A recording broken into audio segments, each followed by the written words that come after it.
Komið sælir kæru vatnsberar. Spilið ykkar fyrir helgina kemur hér. Þetta spil getur líka verið orka næstu daga, inn í næstu viku. Hér höfum við afskaplega fallegt spil sem sýnir 2 bikara. Bikararnir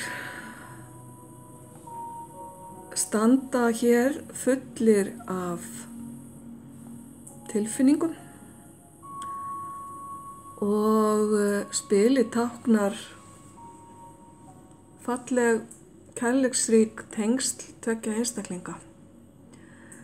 Þetta geta verið einstaklingar sem tengjast hér fjölskylduböndum, tilfinningaböndum. Annar af þessum einstaklingum getur líka verið þú sjálfur, kæri vatnsberi.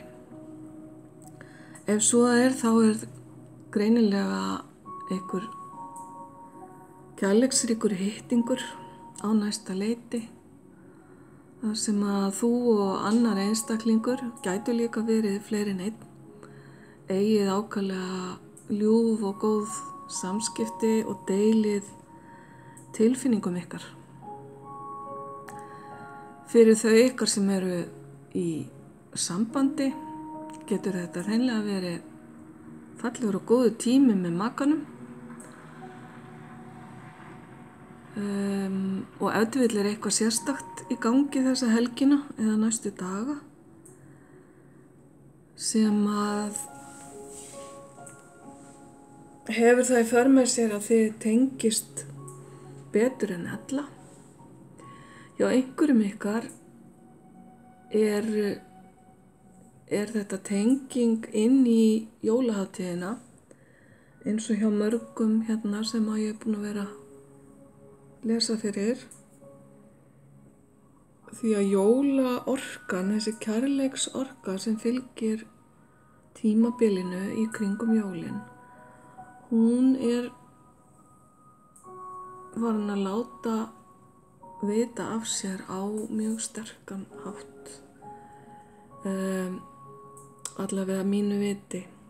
Finn afskaplega mikið fyrir jólaorkunni. Akkurat núna. Það eins og hafi byrjað bara fyrir svona 2 dögum síðan að flæða yfir okkur kærleiksorka jólanna. Og hún verður út allt árið ef mér skjátlast ekki.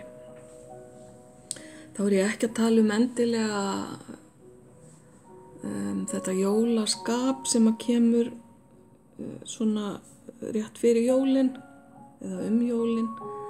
Heldur ég að tala aðeins dýpri orku.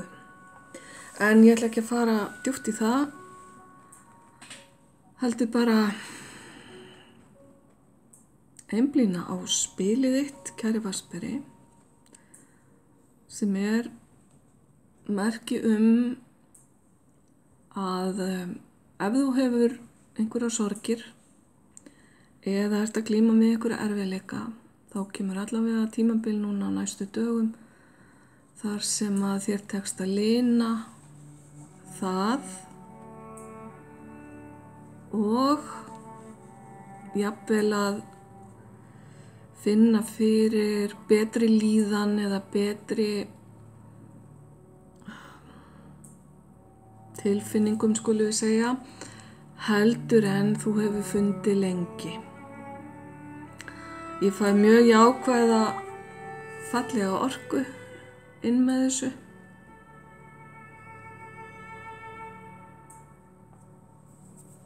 Og ég óskaði bara allsins besta, kæri vatnsberi.